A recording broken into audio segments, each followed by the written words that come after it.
أعوذ بالله من الشيطان الرجيم.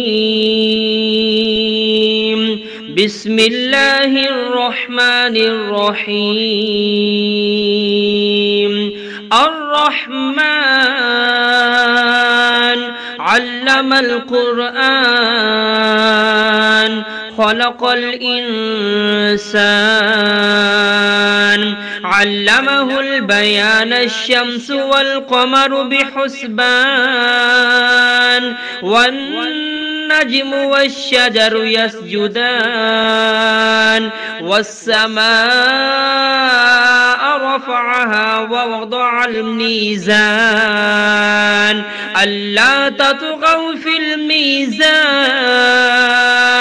وأقيموا الوزن بالقسط ولا تخسروا الميزان والأرض وضعها للأنام فيها فاكهة والنخل ذات الأكمام والحب ذو العصف والريحان فبأي آلاء ربكما تكذبان خلق الإنسان من صلصال كالفخار وخلق الجان من مارج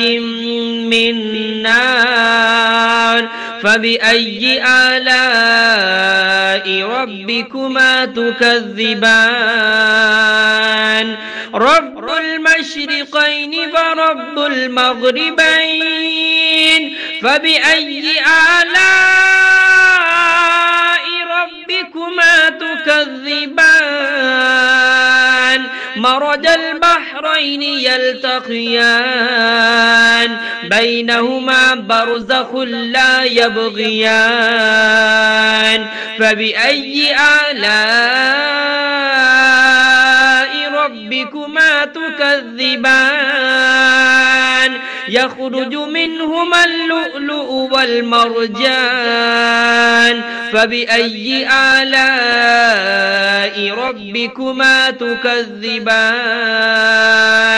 وله الجوار المنشآت في البحر كالأعلام فبأي آلاء ربكما تكذبان كل من عليها فان ويبقى وجه ربك ذو الجلال والإكرام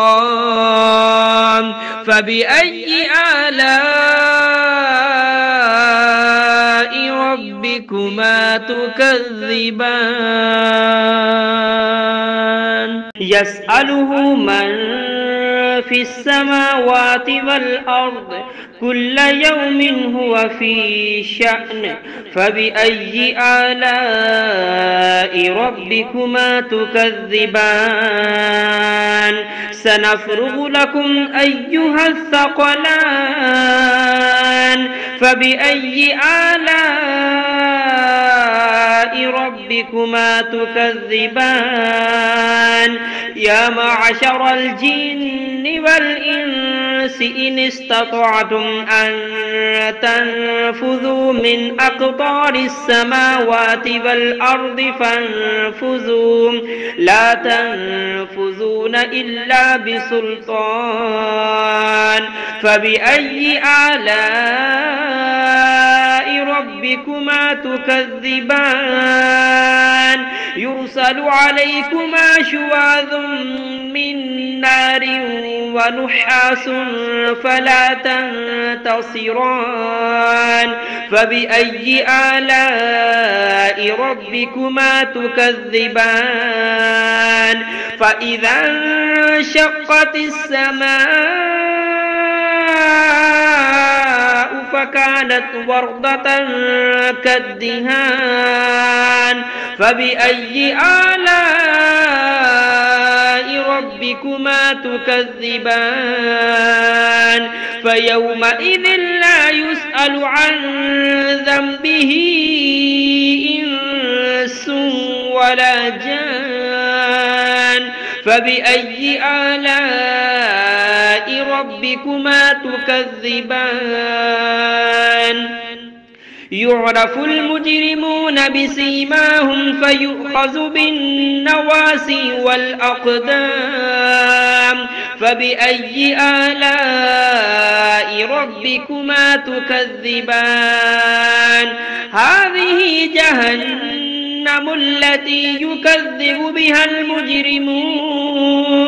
يطوفون بينها وبين حميم آن فبأي آلاء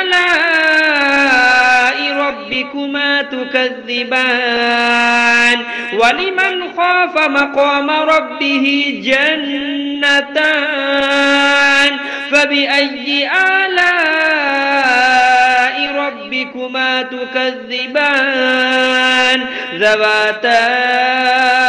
أفنان فبأي آلاء ربكما تكذبان فيهما عينان تجريان فبأي آلاء ربكما تكذبان فيهما من كل فاكهة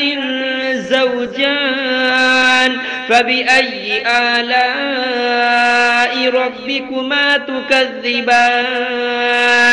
متكئين على فرش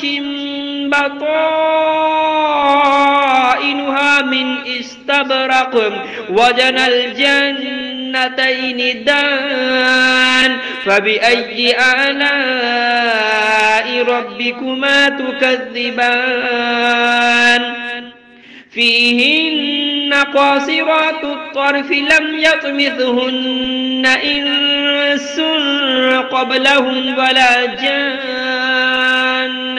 فبأي آلاء ربكما تكذبان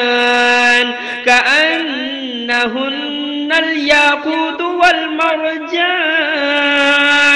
فبأي آلاء ربكما تكذبان